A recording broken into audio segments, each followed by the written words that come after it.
Every time this painting pops up online, the same thing happens. Thousands of people react to it, share it, comment on it, but no one really knows what it means. This painting has become a small mystery of the internet. You'll see it on Reddit, art websites, Instagram accounts, always surrounded by theories, interpretations, and heated debates. Some say it's a masterpiece, others think it's too disturbing, but everyone agrees on one thing: it's incredibly moving. It was painted by Gustave Doré in 1874, and it's called Les Saltimbanques, or the Acrobats in English. According to some, it's based on a real event, a child who fell during a circus performance, now being comforted by his mother. Others believe it's a veiled representation of the Virgin Mary and Jesus, accompanied by a strange figure whose gaze is so unsettling it has sparked all kinds of interpretations.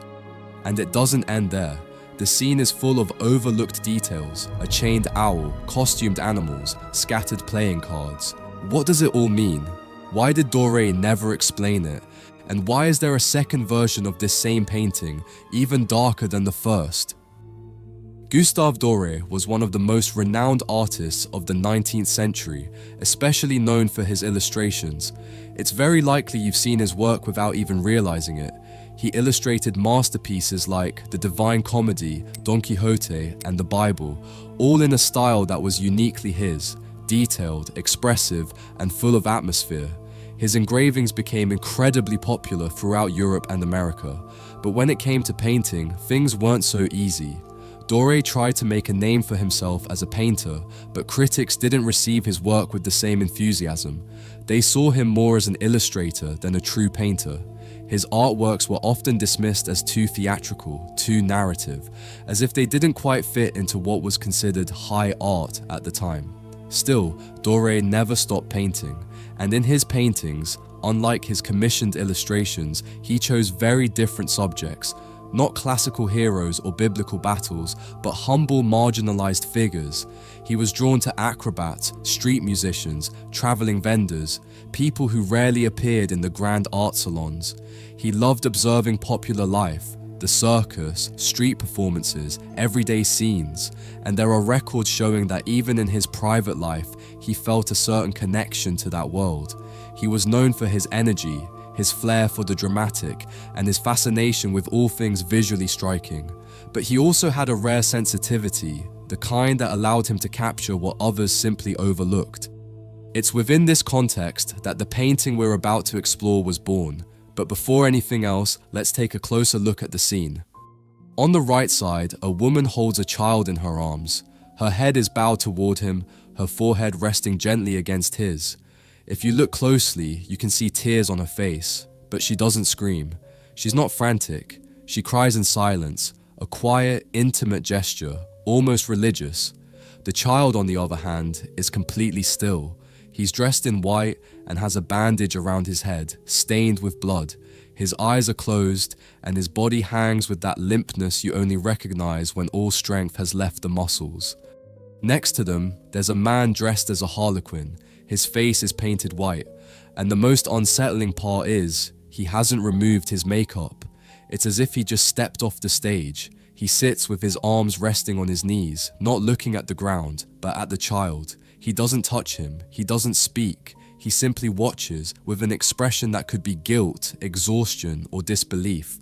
That small detail, keeping the makeup on, changes everything. It makes us think this happened in the middle of a performance, that something went wrong, that someone fell, and that the show ended forever.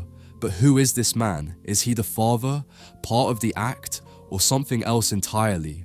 Some believe this painting depicts a real event, that Doré was inspired by an accident at a circus where a child fell during a tightrope act. And in fact, if you look closely at the background on the left, you can make out what seems to be a pole used to hold a rope. Maybe the child had been up high. Maybe he was part of the act, and now he lies in the arms of his mother, or perhaps just a woman who loved him dearly. From this point of view, the harlequin would be the father, a man devastated who's just realized that his ambition or his need led to this, and now he has no idea how to face it. But there's another, more symbolic interpretation. Some see this as a religious scene. The woman, with her posture, her long dress, and her gesture of surrender, resembles the Virgin Mary. The wounded, lifeless child evokes the image of Christ, and the harlequin then would not be the father. He would be something else, a symbolic figure of evil, a kind of demon waiting silently without intervening, just watching. But nothing in this painting seems accidental. At the woman's feet, there are playing cards scattered across the ground. Were they part of the act? Was she reading fortunes? Or is it a way of speaking to us about chance, about fate, and how uncontrollable it is? Beside her is a chained owl, and it's unusual to see an owl in a scene like this. In many cultures, it represents wisdom. In others, it's a symbol of death or omen. Here, it's simply there, tied down, still, a witness. There are also two dogs, both dressed. One stands beside the woman, the other near the harlequin. One of them tries to reach the child, while the other remains motionless. They seem to understand what just happened, as if they too are mourning. And in the background, hidden in the shadows, several human figures watch the scene. We can't see their faces clearly, but we know they're looking. They seem troubled by what they've just witnessed. But the music has stopped. The performance is over. All that's left is silence. Doré never explained this painting. He gave the viewer no answers. He left us with a scene full of symbols, restrained emotions, and unanswered questions. It makes us wonder, are we witnessing a real tragedy? Or is this a representation of something deeper? It's interesting that there's a second version of this same painting, simpler, without the owl, without the dogs, without the scattered cards. Just the woman, the child, and the harlequin. And in this version, the harlequin figure is even more mysterious. He feels more like an apparition than a real person. As I mentioned at the beginning, it's said that Gustave Doré was inspired by a real story, a family of acrobats who lost their child during a performance. The incident was reported in a newspaper, and some believe that's what moved him to paint it, but he never confirmed it.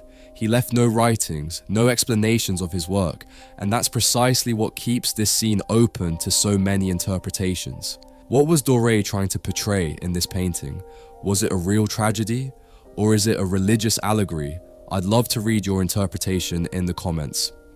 If you enjoyed this analysis, don't forget to give it a like. Subscribe so you don't miss the next videos, and if you'd like to bring this painting into your home, you can find a high-quality reproduction in our online store. We offer free worldwide shipping, and there you'll also find over 600 historical artworks like this one, so you can decorate your space with a true piece of art. Thanks for watching all the way to the end, and I'll see you in the next video.